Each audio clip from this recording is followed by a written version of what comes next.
and build the circuit. They've invested a lot of money, a lot of effort has been put into it.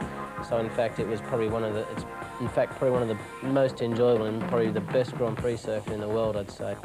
It was once 13.8 kilometres around, then 10.92, but in this occasion, 5.4 kilometres and an inspired effort from Tadahiko Taira, his best qualifying time ever, ahead of America Incorporated, Lawson and Spencer, then Saron and McElnay. And Saron left at the start, falls back to 8th place.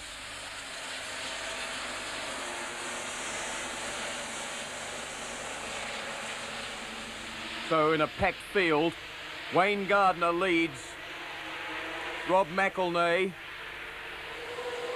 He being passed by Eddie Lawson. Then Tadahiko Taira sorts out Randy Momola. There's De Radiguez and Ron Haslam behind them.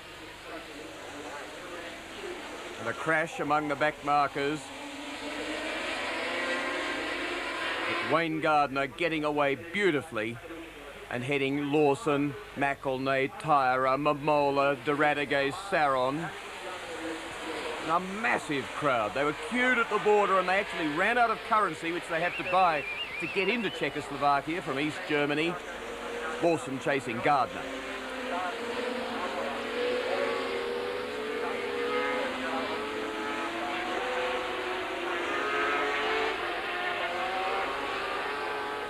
And still chasing him. With an inspired Tadahiko Taira ahead of McElnay and Momola. And Raymond Roche cruising to the pits. With Taira glued to his team leader and Saron on the Gauloise bike following the Marlborough threesome. Taira, one of the few 1.8 metre tall Japanese that you'll find around, and really the number 3 rider in the team, as McElnay, Momola and Saron go into battle. Taira out after Lawson. In behind him and then through. So up into 2nd place, chasing Gardner.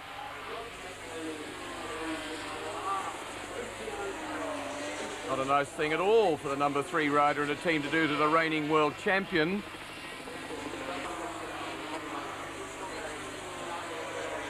While Gardner leads, head down, not looking back, determined to pick his lines, get everything right. Lawson shown as 2nd, and then suddenly the scoring system catches up. So Taira 2nd, Lawson 3rd. And Lawson loses the front end in the biggest way. And also very, very nearly runs out of racetrack to correct the problem. Have a look at this one as the front end lets go. And he's headed for the dirt. But somehow, grimly, he hangs on to it. So close to the edge of the track and to disaster. While Momola and Saron, and Mackenzie and McElnay, they argue about 5th and 6th.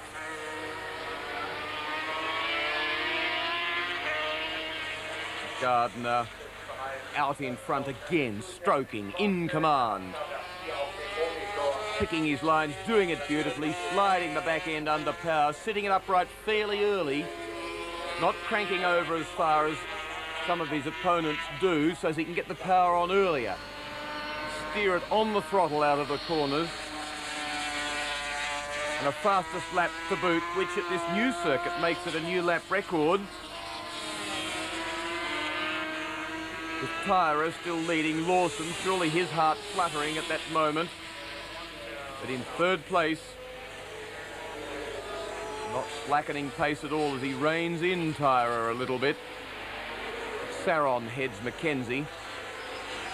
McElnay behind them in 6th.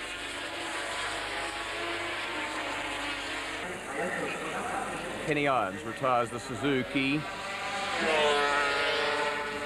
While Gardner's busy with backmarker traffic, somehow he finds a little bit of a gap there and forces his way through.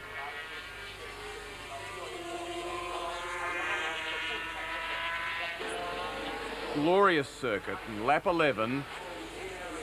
just short of half distance in this 24-lap race. And Lawson strikes back at Tyra, so comes back to second place. Tyra back to third on bike 21. Gluing himself to the rear end of Lawson's bike. Very similar Yamahas. And the situation there, second and third, of course, reversed, with Mackenzie, Saron and McElnay bringing up the minor placings. And in the major placing, Wayne Gardner again. Glorious riding, smooth, much more so than last year. And yet he's going faster, just as Kenny Roberts said he would. Neil Mackenzie, a new recruit to the 500 class.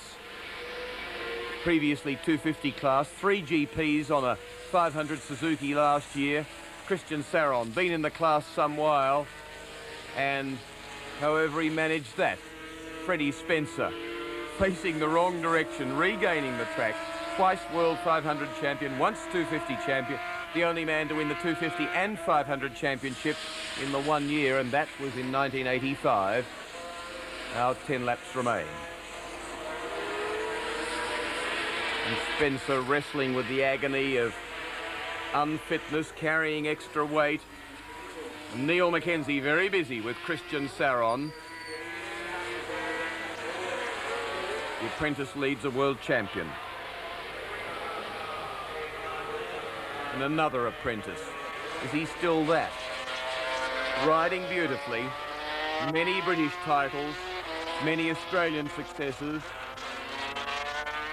but relatively new to Grand Prix racing compared with Randy Mamola and with Eddie Lawson and with Christian Saron. Yet going beautifully.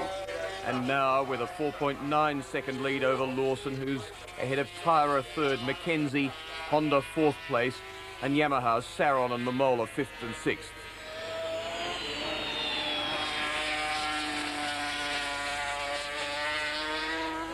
Gardner using every centimetre of racetrack as he spears towards the outside of this new purpose-built racetrack that replaces an absolutely diabolically treacherous road circuit at Brno that even had cobblestones, and where even touring car drivers regarded it as dreadful. Still third place, Tyra. And Saron and Mamola very, very busy with each other. Very similar Yamahas. Chasing Neil Mackenzie, who's doing a grand job on Honda.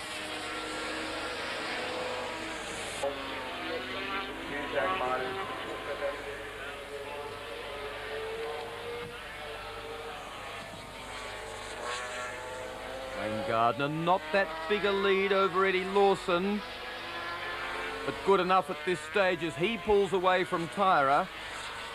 So Lawson's doing a very good job in trying to stay with Gardner. Gardner equally holding him out.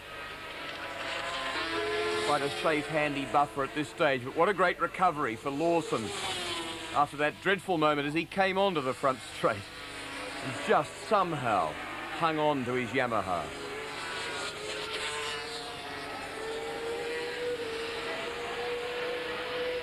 Gardner taunts and tantalises him as they both move away from third place Tyra.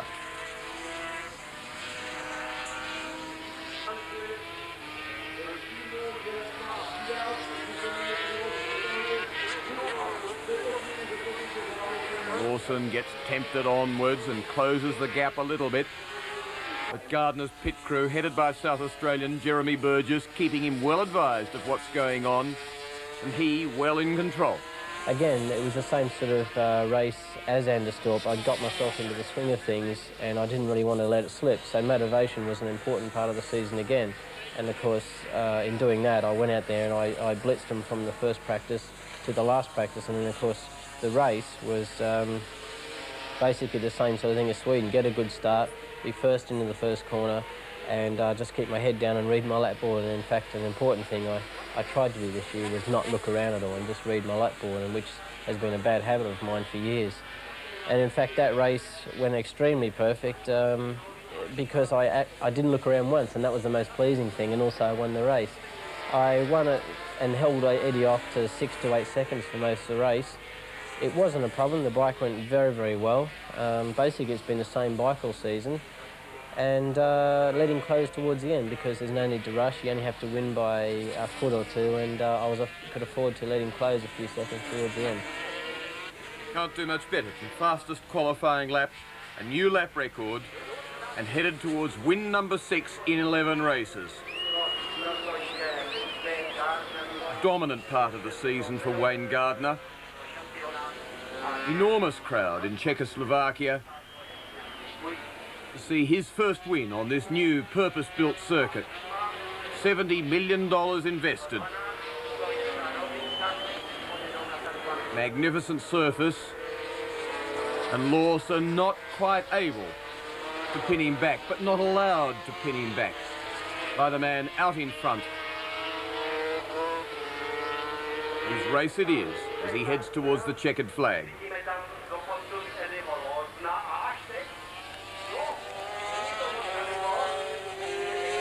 And Lawson surely knowing what Gardner's doing to him, but nevertheless has to keep trying, has to keep chasing, has to keep as much pressure on as he can to see if he can produce an error from this man who, in the races, has had an error-free season.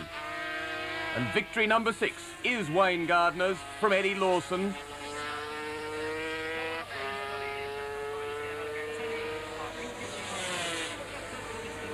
Great result. And now Tadahiko Taira takes 3rd place.